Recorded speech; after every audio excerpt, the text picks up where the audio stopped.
নমস্কার বন্ধুরা, আমি শ্রাবন্তিকা চলে এসেছি আপনাদের কাছে সবার চেনে পরিচিত একটা রেসিপি। এটা হচ্ছে পটল চিংড়ি।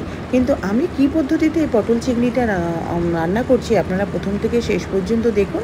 আশা করি আপনাদের ভালো লাগবে এবং এটা সত্যিকার এইভাবে করে আমি প্রথম ট্রাই করলাম, দেখলাম সত্যিই খুব টেস্টি হয়। পটলগুলোকে সুন্দর ডুমো ডুমো করে কেটে ধুয়ে রেখে দেবেন। আলুগুলোকেও কেটে রেখে দেবেন। চিংড়ি মাছকে ছাড়িয়ে ধুয়ে রেখে দেবেন।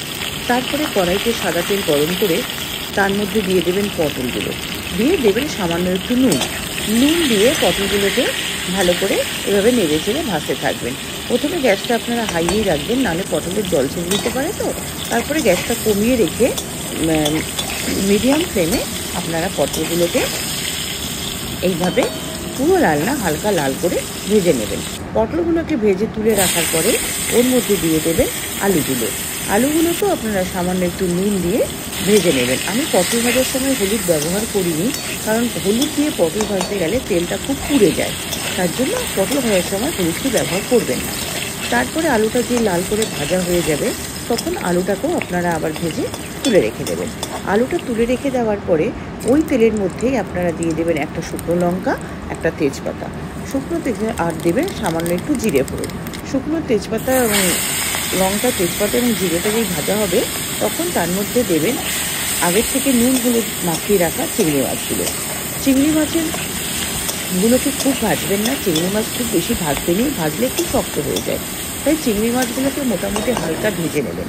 আমি একটা পেস্ট বানিয়েছি, এটা হচ্ছে ভাজা মশলা, ধনে জিরে শুকনো খোলায় ভেজে গুঁড়ো করে রাখা ভাজা মশলা, তার মধ্যে দিয়েছি একটু আদা, আর দিয়েছি একটু গরম মশলা, আর দিয়েছি কিছুটা নারকেল দিয়ে আমি একটা পেস্ট বানিয়েছি।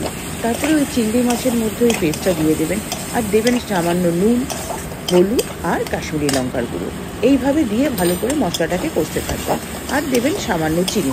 আমি একটু রান্নায় একটু চিনি ব্যবহার করি, আপনারা যদি মনে করেন চিনি দেবেন, না দিলেও কোনো অসুবিধা নেই, এটা পুরোপুরি অপশনাল।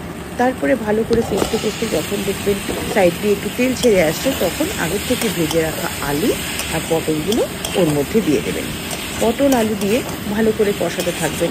কষতে কষতে যখন দেখবেন সাইড দিয়ে তেল ছেড়ে আসছে, সেই অবধি আপনারা কষাবেন। এই সময় গ্যাসটাকে আপনারা মিডিয়াম ফ্লেমে রেখে দেবেন। আমরা তো সবাই আদা জিরা বাটা দিয়েই আলু পটলের চিংড়ি মাছের তরকারি খেতে জানি। আমি এটাকে ভাজা মশলা দিয়ে নারকেল দিয়ে বেটে করেছি, খেতে সত্যিই অপূর্ব হয়েছিল।